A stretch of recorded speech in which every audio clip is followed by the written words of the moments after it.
రామాయ రామభద్రాయ రామచంద్రాయ వేదసే రఘునాథాయ నాథాయ సీతాయ పతయే నమః.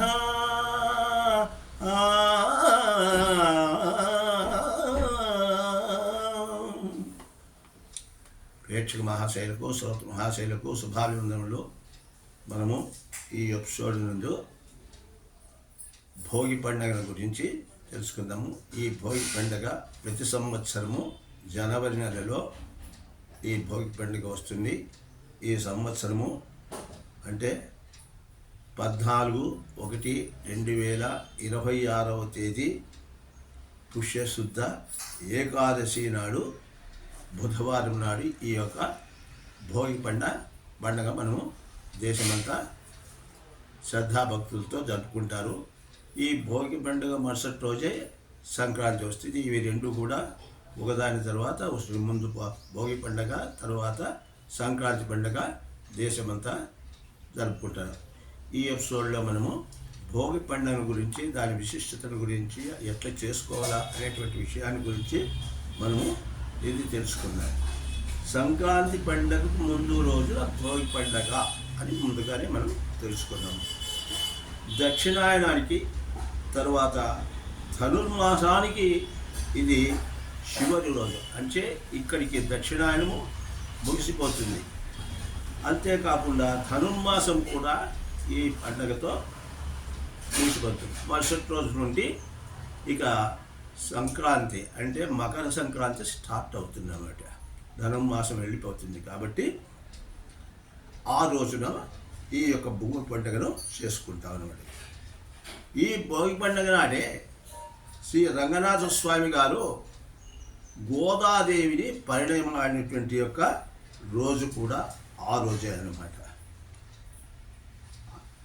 జగజ్జనని అయినటువంటి ఈ గోదాదేవి జగన్నాథుడు అయినటువంటి శ్రీరంగాన్ని చేరి భోగములు అందుకున్న రోజు కాబట్టి ఈ రోజుకు భోగి పండుగ మనకు తెలియజేశారన్నమాట. ఈ దినం తెల్లవారుజామున అందరూ కూడా తలంటు స్నానాలు చేయదు. తరువాత అరిష్టాలు పోగొట్టుకోవడానికి పాత వస్తువులు, పనికిరాని వస్తువులు ఉంటాయి. అవన్నిటి కూడా వాళ్ళ ఇంటి ముందు ఈ మంటలు వేసి, ఆ మంటల్లో ఇవన్నీ కూడా ఇరిగిపోయినవి, పాతవి, పనికిరానివి ఇవన్నీ కూడా వేసి ఆ రోజు భోగి మంటలు వేసి లక్షణంగా చలికాలం కాబట్టి ఎచ్చగా వాళ్ళు చలి బాపుకునేదానికి కూడా చేసుకుంటారు అన్నమాట. కొన్ని ఊళ్ళలో ఈ భోగి పండుగను అందరూ కలిసి ఊర్లో ఒక చోట చేసుకుంటారన్నమాట. ఈ విధంగా ఈ భోగి పండుగ నాడు ఉదయము భోగి మంటలు వేయడం అనేది చాలా మంచిదన్నమాట. ఇది ముఖ్యంగా దక్షిణ భారతదేశంలో ఎక్కువగా ప్రాచుర్యం ఉందన్నమాట.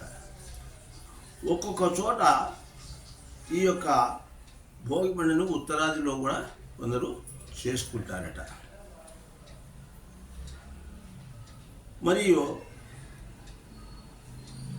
ఈరోజు ప్రతి ఇంటి ముందు కూడా లక్షణంగా వాళ్ళు పేడతో అలంకరించుకొని, ఇంటి ముగ్గిట అలంకరించుకొని, ఆ ముగ్గులు వేసుకొని, రంగురంగుల ముగ్గులు వేసి, ఆవు పేడతో తయారు చేసేటటువంటి గొబ్బెమ్మలు ఇవి ముగ్గుల మీద పెట్టి దాదాపు వాళ్ళది ఆ సంతోషాన్ని బట్టి ముఖ్యంగా 5 గొబ్బెమ్మలు పెట్టి పసుపు కుంకుమలతో గుమ్మడి పూలు, బంతి పూలు, చేమంతి పూలు మొదలైనటువంటి పూలతో ఆ గొబ్బెమ్మలను అలంకరించి తరువాత పెద్దలు, పిల్లలు అందరూ కూడా ఆ గొబ్బెమ్మల చుట్టూ తిరుగుతూ గొబ్బి పాటలను పాడుకుంటూ సంతోషంగా, ఆనందంగా కాలం గడుపుతారు ఆ రోజు. ఇది దాదాపు 10 రోజులు ఈ గొబ్బెమ్మలు ఇంటి ముందు పెట్టేది పూర్వము ఉన్నది. కానీ ఇప్పుడు పరిస్థితుల్లో కొందరు పెడుతూ ఉన్నారు, కొందరు ఆ రోజు మరుసటి రోజు 2 రోజులు పెట్టి ముగించుకుంటున్నారు. మరి ఈ 10 రోజుల నుండి పెట్టేటువంటి ఈ గొబ్బెమ్మలను ఉదయం పెట్టడము, సాయంత్రం తీసివేసి పక్కన ఎండబెట్టేసేస్తారు. ఈ విధంగా ఎండబెట్టేటువంటి ఈ గొబ్బెమ్మలను, ఈ పేడ గొబ్బెమ్మలన్నింటిలో పక్కన పెట్టుకొని రథసప్తమి వస్తుంది. మాఘమాసంలో రథసప్తమి వస్తుంది.